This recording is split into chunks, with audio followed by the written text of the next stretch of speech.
তোমাকে নিয়ে সুখে থাকবো, তোমাকে নিয়ে শান্তিতে থাকবো, তোমাকে নিয়ে সুখের রাজপ্রাসাদ গড়ব। পরে দেখি তার বউ বাচ্চা আছে। আসলে আমি খারাপ মেয়ে সেজে সেজে গেলাম তার জীবনে গিয়ে। আসলে যারা খারাপ মেয়ে তারা অন্যের সংসার ভাঙে এবং অন্যকে বিয়ে করে বউ বাচ্চা জেনেও। আজকে আমি খারাপ মেয়ে বিধায় আজকে বউ বাচ্চা জেনেও তার সংসারে আগুন লাগালাম। এমন আমার সংসারেও কিছু কিছু মেয়ের আগুন লাগাইছিল যে আমার স্বামী সন্তান বউ জেনেও আমার সংসারে গিয়ে বিয়ে করছে, করে আজকে আমার সংসারটা ধ্বংস করছে। তাই আমি বদলা নিতে এটা করছিলাম অনলাইনে। আসলে আমার জীবনে সুখটুকু রইল না, আর আমি সুখে থাকতে পারলাম না। তাদের মতো খারাপ মেয়ে আমি হতে পারলাম না। তাই অনলাইনের প্রেম বাদ দিয়ে নিজের সাথে প্রেম করো, তাহলেই সুখে জীবন কাটাইতে পারবা। অনলাইনে প্রেমটা কে করবে না, মানে কারে নিষেধ করলে না? বাংলাদেশের যত মা বোন ভাই বোনেরা আছে তারা যেন অনলাইনে প্রেম না করে, এবং যারা আমার ভিডিওটি দেখতেছে তাদের উদ্দেশ্যে বলতেছি তোমরাও অনলাইনে কখনো প্রেম করবে না। তোমরা দরকার হলে নিজের সমাজ জীবনে নেই, শুধু দুঃখই পেলাম আর যন্ত্রণায় পেলাম। আশা করছিলাম, স্বপ্ন দেখছিলাম সেই ছেলেটাকে নিয়ে সুখের একটা রাজপ্রাসাদ তৈরি করব, এবং আমি নায়িকা, সে নায়ক হয়ে থাকব। দুজন দুজনকে মধুর মিলনে জড়িয়ে ভালোবাসবো। আসলে আমার স্বপ্নটা স্বপ্নই থেকে গেল। ভালোবেসে অনলাইনে বিয়ে করে সে আমাকে ধোঁকা দিয়ে আর একটা বিয়ে করলো, এবং সে সেখানেই চলে গেল। আমার কথা একটুও মনে রাখলো না, আমি কি খেলাম, কী অবস্থায় আছি সে খোঁজটুকুও রাখলো না। আসলে ভাই এবং বোনেরা, বন্ধুরা, যারা আমার ভিডিওগুলো দেখতেছো তাদের কাছে, তাদের উদ্দেশ্যে একটা কথাই বলবো, তোমরা কখনো অনলাইনে প্রেম করো না। মানুষের মুখ দেখে প্রেম ভালোবাসা হয় না। তুমি বুড়ি, তোমার বয়স বেশি, তোমার পেছনে কেন একটা ছেলে ঘুরবে? তার তো কোনো উদ্দেশ্য আছে, তাই না? আর তুমি দেখো কচি, এত সুন্দর, আমি আমাকে দিয়ে বলি, আমি এত সুন্দর, কেন আমার পেছনে ছেলেরা ঘুরে না?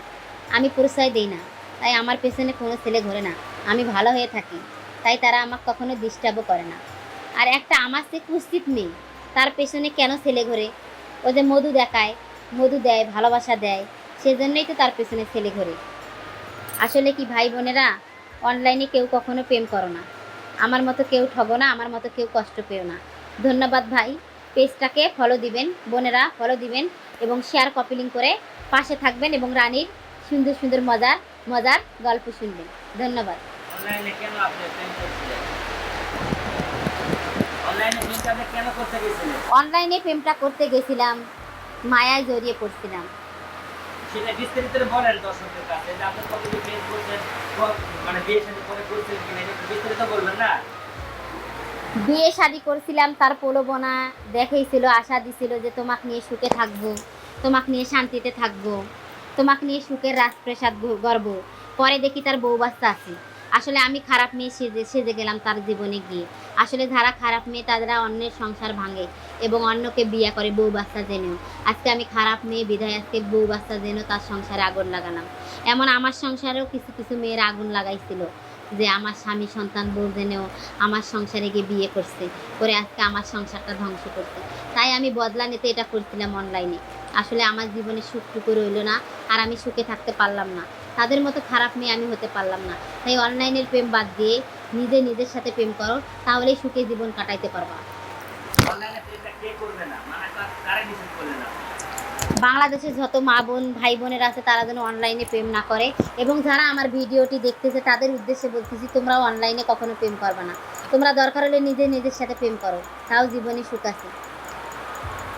অনলাইনে আপনি প্রেম করে করছেন? হ্যাঁ, আমি অনলাইনে প্রেম করে অনেক কষ্ট পেয়েছি, অনেক বেদনা পেয়েছি, অনেক ঠকেছি, অনেক কান্না করছি, এবং মৃত্যুর দুয়ার থেকে ফিরে এসেছি। তো মানে ঢুকছেন কিভাবে, ঢুকছেন এটা একটু বলেন।